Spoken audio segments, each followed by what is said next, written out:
বিসমিল্লাহির রহমানির রহিম। সকল প্রশংসা আল্লাহর, সকল ক্ষমতার মালিক আল্লাহ মহান। আসসালামু আলাইকুম আমার প্রাণ প্রিয় সকল আপনজন, কেমন আছেন? আমি আপনাদেরই সামান্য একজন কান্তা আপা। জুম্মা মোবারকবাদ।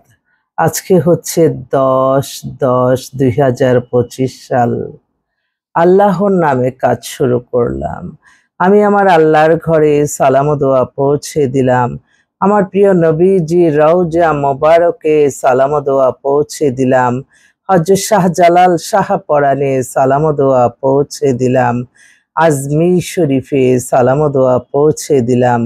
মাইজ ব্যান্ডার শরীফে সালাম ও দোয়া পৌঁছে দিলাম। আল্লাহ, আপনি নামাজ রোজা ইবাদত বন্দেগী কবুল আর মঞ্জুর করে নিন। এই জুম্মা দিনের ওসিলে আমার সকল ভাই ও বোনদের বিয়ে শাদীর কাজ সম্পূর্ণ করে দেন আল্লাহ, পেরেশানি মুক্ত হয়ে যাতে তারা জীবন সঙ্গী সঙ্গিনী খুঁজে পায়, এই দোয়া চাচ্ছি সকলের কাছে, আমিন। আমরা হচ্ছে পাত্রপাত্রীর সন্ধান দিয়ে আপনাদের জন্য বিয়ের ব্যবস্থা করে দিই। আমাদের এখানে আপনারা সরাসরি চলে আসতে পারেন। প্রতিদিনই খোলা থাকে সকাল 10টা থেকে রাত্র 10টা পর্যন্ত। আমাদের ইমেল অ্যাড্রেসটা বলে দিচ্ছি, lion121kanta@gmail.com। হোয়াটসঅ্যাপ নাম্বারটা বলে দিচ্ছি 01971860261। আজকে আমার একটা বিজ্ঞাপন আছে, প্রথম আলোতে আপনারা দেখবেন, পাত্র চাই কলামে। মেয়ের বাবা হচ্ছে এএসপি, ওনাদের বনশ্রীতে বাসা, এক ভাই এক বোন। মেয়েটার date of birth 99, height 5 feet 5, ফর্সা সুন্দর, হিজাব পরে, ধার্মিক। তো ও মাস্টার্স কম্পিউটার সায়েন্স ইঞ্জিনিয়ার করছে, সিএসসি তে এখন মাস্টার্স করতেছে। মেয়ে খুবই সুন্দরী, মানে ফ্যামিলি ভালো প্লাস ধার্মিক। আর বুঝে বলার কি আছে, আপনারা বুঝতে পারছেন। উনি একটা ইঞ্জিনিয়ার বা ব্যাংকার হতে পারে, ভালো একটা চাকরিজীবী চায়, বিসিএস অফিসার। তো এটা আমি আবার একটু বিজ্ঞাপনটা আপনাদের কাছে বললাম। তো আর এই মুহূর্তে আসলে আমাদের কাছে সবসময় বলি না যে আল্লাহ পাত্র সংকটে আছি, তখনই আল্লাহ রহমত বরকত চলে আসে। এত এক্সক্লুসিভ দুইটা পাত্র আসছে কালকে। ছেলের বড় ভাইকে আমরা বিয়ে করাইছি এতদিন পরে, এখন ছেলের ছোট ভাইয়ের ডেট অফ বার্থ হচ্ছে 97, হাইট 6 ফিট 2। ও হচ্ছে আপনার ডাক্তার, মেডিকেল অফিসার হিসাবে আছে। ছেলে হ্যান্ডসাম, দেখাশোনা, লম্বা চোরা। ওর বাবা হচ্ছে উনি সিভিল ইঞ্জিনিয়ার, মাদার হাউসে। বড় ভাইটাও নরওয়েতে এখন পিএইচডি করতেছে। এ ছেলেও খুবই ব্রিলিয়েন্ট ছেলে, সে ডাক্তার, আর দেশে বাড়ি ওদের ব্রাহ্মণবাড়িয়া। তো ও এখন এখানে হাউজিং কুমিল্লা। তো ওর জন্য একটা ভালো ডাক্তার মেয়ে বা যে কোনো প্রফেশনাল, কিন্তু হাইট তো ছেলের 6 ফিট 2। ওনারা বলছে যে আপু আমাদের জন্য একটুখানি ভালো একটা ছেলে মেয়ে দেন, ডাক্তার হলেই সবচেয়ে ভালো হয়। আচ্ছা ঠিক আছে। আরেক ভাই, উনি হচ্ছে আর্মির অফিসার। ওনার ছেলের ডেট অফ বার্থ হচ্ছে 2001-এ। ওনার ছেলেরও হাইট 5 ফিট 10। বাবা ওরা ডিএইচএস এ বাসা, পিএইচডি করতেছে, ছেলে ইঞ্জিনিয়ার। তো উনি এসে বলল যে আপা আমি এমন একটা মেয়ে চাই, সব মিলেই ভালো একটা ফ্যামিলি স্ট্যাটাস, এবং মেয়েটা যাতে লন্ডনে যাওয়ার মন মানসিকতা থাকে, কারণ লন্ডনে নাকি অনেক বলে যে আপনি সমস্ত পিএইচডি হোল্ডার বা আপনি যাই করেন, বাসায় এসে আপনার নিজের কাজ নিজে করতে হবে। তো ওই মেন্টালিটি মেয়েরা, অলস মেয়েরা কিন্তু সেটা পারবে না, একদম বাস্তব। মেয়েদের কিন্তু চতুর্দিকে চোখ কান খোলা রাখতে হবে, আপনি যে কোনো মুহূর্তে আপনার যাতে সবকিছু সে করতে পারে, সেই মন মানসিকতার মেয়ে চায়। তো বয়সও কম, এই কয়েকদিনে বয়স কম ছেলেই আসতেছে এটা। তারপর কালকে আরেকটা এক্সক্লুসিভ, ওর হচ্ছে দুলাভাইয়ের ভাইকেই বিয়ে হয়েছে, ব্যাংকে আছে এখন, তারা আসলো।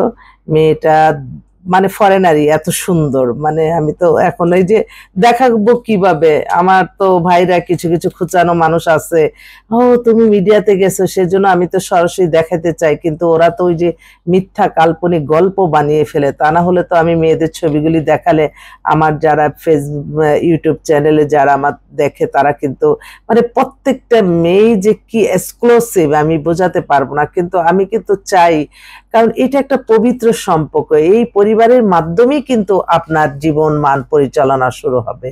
তো এই আপনার এটা কিন্তু কোনো অন্যায় কোনো কিছু না, বিয়ে শাদীর কাজ হচ্ছে ফরজ কাজ। কিন্তু কিছু কিছু মানুষ ক্রিটিসাইজ মূলক কথা বলে, তখনই যে দেখেন না কয়েকদিন ধরে আমরা দেখলাম যে মিজানের এক ভাতের হোটেল, ওইটা ভাইরাল, শেষ হয়ে গেল। তারপরে কেক বিক্রেতা, কালকেও শেষ হয়ে গেল। তো যত মানুষ বেশি, যত ডিসপ্লেতে আসে, তখনই কিন্তু বিপদ হয়। মানুষের সবার নজর কিন্তু ঠিক না। আপনারাও যারা বিয়ে শাদী দিচ্ছেন, অনেকে এসে হাই রে গল্প করেন, তার 1 মাস পরে শুনে যে ডিভোর্স হয়েছে। সেজন্য সবসময় সবকিছু মাশাআল্লাহ আলহামদুলিল্লাহ বলে যে আল্লাহ মঙ্গল করুক। মানুষের কাছে বেশি ডিসপ্লে করলে অনেক সমস্যা হয়ে যায়, মানুষের নজরের একটা ব্যাপার থাকে। তো এই মেয়েটা পুরা ফরেনার, ওর বয়স 32-33, পাতলা স্লিম, গ্রাজুয়েশন করে একটা জবও করতেছে বনশ্রীতি বাসায়। কালকে মা আর মেয়ে আসলো। তো ও বলতেছে যে আপু, আমার সাথে ছবিও আমি তুললাম, তো বলতেছে আপু আমাকে একটা ভালো ছেলে দেন যে কিনা আমার বাচ্চা মেনে নিবে। তো এটা অনেক ভাইরাই আছে, অনেকেই বলতেছে যে না বাচ্চা চাই না, বাচ্চা চাই না। কিন্তু মেয়েটা তো বাচ্চা ফেলে আসতে পারে না। আপনার তো ঠিকই বোর কাছে দিয়ে হয়তো ডিভোর্স নিয়ে আসছেন, এটা একটুখানি মনের ভিতরে রাখবেন আর কি। তারপর আরেকটা ভাই, মানে আমি এখন যেটা বর্ণনা করব, আপনারা মানে আমি আপনাদের সামনে এসে যে একটা ওয়ার্ডও কোনো এদিক সেদিক করি, এটা সারা জীবনের গুনাহ, যত মানুষ শুনবে সেই গুনাহটা আমার উপরে পড়বে যদি একটু ইনফরমেশনে ভুল দেই। তো আমি অনুরোধ করব আপনারাও আমাদের কাছে যারা আসবেন তারাও সঠিক তথ্যই দিবেন। আপনাদের এই বায়োডাটা ছবির উপরেই কিন্তু আমাদের 99% বিয়ে সম্পন্ন হয়ে যায়, বাকিটা দেখার পরে। দুই পক্ষ যখন বায়োডাটা দেখে পছন্দ হয়, তখন যখন আপনি পছন্দ করছেন, আরেকজনের করতে হবে, সে যখন করছে আলহামদুলিল্লাহ, দেখা দেখি হলে বিয়ে হয়ে যায়। তো সেই জন্য খুব বায়োডাটার ছবিটাই মেন আমাদের কাছে। আরেক ভাই ওনারা গুলশান থেকে কালকে আসলো, ছেলে 6 ফিটের মতো লম্বা, 91-এ date of birth, masters London থেকে করে আসছে। ওদের গ্রুপ অফ কোম্পানির শেষ নাই, এত বড় লোক। তো ওনারা বলছে একটা ভালো লম্বা মেয়ে চায়, সুন্দর মেয়ে চায়, গরিব মানে একটু মধ্যবিত্ত হলো তাদের কোনো আপত্তি নাই, তবে স্ট্যাটাস অবশ্যই লাগবে। আচ্ছা ঠিক আছে ইনশাল্লাহ। তো ওর জন্য আরেকটা ভাই, উনি এত এক্সক্লুসিভ, আমি অবাক হয়ে যাই যে আল্লাহর রহমত বরকত। আমি একটু শেয়ার করতেই চাই, কারণ আমার অনেক আপনজন এটা দেখে। আমি বলবো যে আপনাদের মনের আশা যা যা চাওয়ার সব আল্লাহর কাছেই চাইতে হবে। কালকে সকাল থেকে আপনার 10টা পর্যন্ত আমি অফিসে ছিলাম, মানে 9টা বেজে গেছে। আমি বলি যে আল্লাহ, আমি কিভাবে এই মানুষগুলিকে বিদায় দিব। তো আমার এক স্টাফ, ওদেরকে আমি তো আর যেতে পারিনি, কি জানি মাইজবান্ডার শরীফে তো মিলাদ মাহফিল আছেন, ওখানে যাবে। তখন আমার ব্যাগটা খুলে আমি বলি যে আজকে তো একদম এখন 1000 টাকা আছে, কি করব, আমি তো নিয়েছি। তখন আমি বলি যে থাক, আজকে আজকে এই তো স্টাফরা সবাই আসছে, আমি বললাম যে আজকের দিনটা একটু অফ থাকো, আমি যেহেতু আমি আজ মাইজবান্ডার শরীফে যাচ্ছে, তো আমি এখানে একটু খরচ দেই। আমার সামান্য ক্ষুদ্র মানুষ, আমাদের যা আর্ন হয় তা খরচ করে যা থাকে আমি সব দান করি, এটা আমার মায়ের আদেশ। আমি কখনো জমা নিতে বিশ্বাসী না। তো আমি করছি কি, একদম টাকাটা দিয়ে ওরা রাত্রে ট্রেনে চলে গেছে। মানে আলহামদুলিল্লাহ, মানে আপনারা কল্পনা করে পাবেন না, আমি সেটা চিন্তাও করি নাই। ও মনে হয় আমার গেটের থেকে 1 পা বের হলো, হঠাৎের মধ্যে বিকাশে মেসেজ আসলো। আমি ওনাকে চিন্তাও করি নাই যে তার কাজ এখনো বায়োডাটারই দিল না, কিছু না, সে কিভাবে বিকাশে মেম্বার ফিটা পাঠালো। তখন আমি আমার আল্লাহর কাছে আমি বলি যে আমি সবসময় লজ্জিত হয়ে যাই, আমার আল্লাহর কাছে আমি লজ্জিত হয়ে যাই। আমি অবাক হয়ে গেলাম। তারপরে 3 জন মানুষ আসলো। এই যে ছোট ছোট দানও অনেক সময় আল্লাহর রহমত বরকত, আল্লাহ খুশি হয়। আল্লাহ খুশি, আল্লাহর খুশির জন্যই আমাদের সকল কিছু করতে হবে। অনেক সময় দেখা যায় আপনারা, মানে আমি অন্য সাইডে কথা বলতেছি, যে আপনারা ক্ষমতার জন্য পাগল হয়ে যান, যারা বিভিন্ন অনুষ্ঠান যায়, এটা বলে না যে ধর্ম যার যার উৎসব সবার, এটা কখনোই না। এটা হাদিসে আল্লাহকে খুশি করেন, আল্লাহ আপনাকে খুশি করে দিবে। মানুষকে খুশি করতে যাবেন, নিজের ক্ষতিগ্রস্ত করবেন না। আল্লাহর মাধ্যমেই, আল্লাহ মানুষকে খুশি করলে আল্লাহ আবার সেই ফেরেশতার মাধ্যমে সাহায্য সহযোগিতা করে। এই ছোট্ট উদাহরণটা দিলাম যে কখনো আপনারা মানে দান থেকে আপনারা বিরত থাকবেন না। যার যতটুকু আছে, যেখানে পারেন, যেখান থেকে দিনের দাওয়াত দেওয়া হয়, আল্লাহর কাজ করা হয়, যেখান থেকে ভালো কাজ হয়, সেখানে আপনারা দান দক্ষিণা করবেন। এটা আপনি ফিরে পাবেনই।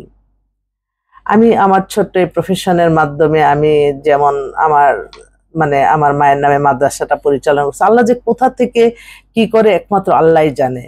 200 ছেলে মেয়ে আমাদের মাদ্রাসায়। তো আপনাদের কাছে আমার এতটুকু অনুরোধ, আপনারা যখন আমাদের কাছে আসবেন আপনারা অবশ্যই আল্লাহর কাছে চাইবেন এবং আপনারা আপনাদের পরিবর্তনের জন্য, আপনাদের জীবন পার্টনারের জন্য দোয়া করবেন যে আল্লাহ ভালো একটা ছেলে আল্লাহ মিলিয়ে দিও, ভালো একটা মেয়ে মিলিয়ে দিও। তো ওই যেই ভাইটা উনি আবার মাত্র বায়োডাটা পাঠাইছে, আমি অবাক, আমি তো লজ্জা, আমি আল্লাহর কাছে শুকরিয়া জানাতে জানাতে আমি সারা রাত্র আমি চিন্তা করলাম, যেটা আমি কখনোই কল্পনা করি নাই। সেই মানুষটা কিভাবে নিঃস্ব হাতে, সত্যি কথা নিঃস্ব হাতে ব্যাগে আমি বসছি, তার একটু পরে আমি যে লজ্জিত বলে আমি আমি আল্লাহর কাছে শুকরিয়া জানাই। আমি লক্ষ কোটি শুকরিয়া। ভালো কাজ করলে কখনো আল্লাহ খালি হাতে ফিরায় না। আল্লাহর কাছে সবসময় বলতেছে, আল্লাহ আজকে জুম্মার দিনের ওসিলে আল্লাহ আমার যে বোনরা প্যারাশানির মধ্যে আছে, আল্লাহ আপনি তাদেরকে ভালো রাখেন, তাদের মনে আশা পূর্ণ করে দেন। আমার এক বোন, অবাক হয়ে গেলাম যে বোনটা এত দূর দেশে এত হাই ফাই লেভেলে আছে, তারপর তার মেয়েটার জন্য খুব চিন্তা। তার মেয়েটা ব্যারিস্টার, সপরিবারে সিঙ্গাপুরে থাকে, খুব ভালো পজিশন। মেয়েটার বয়স হয়ে গেছে 28-এর মতো, 5 ফিট 4 লম্বা, দেখতেও সুন্দর। মেয়েটা ব্যারিস্টার সিঙ্গাপুরে। দেখেন এই যে মানুষে এই যে একটা হয়রানির একটা প্যারাশানির মধ্যে আছে, ওরা কিন্তু তাদের কারো বোঝা না। তারা একটা চিন্তা, একটা মেয়েকে ভালো জায়গায় বিয়ে দিবে, একটা ছেলেকে ভালো জায়গায় বিয়ে করাবে। তো আমার সিঙ্গাপুরের জন্য যদি কোনো ভালো পাত্ররা থাকেন আপনারা একটু যোগাযোগ করেন, বা অন্য অন্য কান্ট্রির হবে একটু প্লিজ। আমার এই বোনটার বলছে যে আমার মেয়েটাকে বিয়ে না দেওয়া পর্যন্ত আমার রাত্রে ঘুমও হয় না। তো আমি যে আল্লাহর কাছে চান, আর আমিও সকলের কাছে দোয়া চাই, সবাই দোয়া করবেন এই বোনটার জন্য। আর আজকে কিন্তু বেশ কিছু পাত্র পাত্রী আসতেছে আমাদের অফিসে, আপনারা এসে দেখে যেতে পারেন। সবার দোয়া নিয়ে, ভালোবাসা নিয়ে শুরু করা। ওই যেই ভাইটা আল্লাহ রহমত আমার সম্মানটা বাঁচাইছে সারাদিনের, আমি তার একটু রেসপন্স। উনি হচ্ছে জাতিসংঘে একটা জব করতেছে, ওনার বয়স হয়ে গেছে আপনার 45, কিন্তু অবিবাহিত। উনি পিএইচডি করে আসছে বিভিন্ন দেশ থেকে। তো উনি বলছে যদি শর্ট ডিভোর্স হয় কোনো আপত্তি নাই, যেহেতু বয়স হয়ে গেছে, একটা ভালো মেয়ে চায়। উনি বাংলাদেশে সে 10 লাখ টাকার মতো তার বেতন। তো আমি বললাম যে মাশাআল্লাহ, আলহামদুলিল্লাহ। তো MSc computer science, electric and electronics engineer, MBA করা, বিশাল অবস্থা। যাক আলহামদুলিল্লাহ, আল্লাহ তার ভাইয়ের মনে আশাটা পূর্ণ করুক। কিন্তু আমি এটা কল্পনাও করি নাই। এই যে আমি এটা বোঝাতে চাইলাম যে আল্লাহর পথে খরচ করলে কেউ কখনো খালি হাতে ফিরে না, এটা সবসময় মনে রাখবেন। তো সবার দোয়া নিয়ে কাজ শুরু করলাম। আজকে জুম্মার দিন, আমি সকলের কাছে দোয়া চাই, আপনারা দোয়া করবেন, আমরাও দোয়া করব আপনাদের কাঙ্ক্ষিত মানুষটি যাতে প্যারাশানি মুক্ত হয়ে আপনাদের কাছে চলে আসে। আসসালামু আলাইকুম।